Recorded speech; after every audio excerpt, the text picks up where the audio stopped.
Hi guys! Samahan niyo po akong gumawa ng no-bake chocolate cake.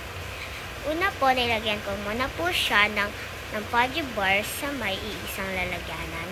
Piniti ko muna po para ma-flat po yung fudge bar.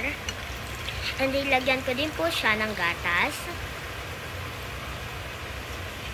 At nilagyan ko din po siya ng cornstarch. At hinalo-halo ko po ulit siya hanggat sa matunaw yung mga buo-buo. At nilagyan ko din po ng Nesquik. Hinalo-halo ko po ulit siya. At nilagyan ko po siya ng condensed.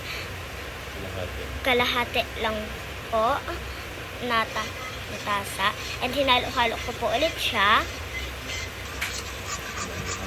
hanggang lumapot po ito. And nilagay ko na po siya sa may fudge bar. And dinurog-durog ko po ang fudge bar and ginawa kong topping sa may lalagyanan ng fudge bar.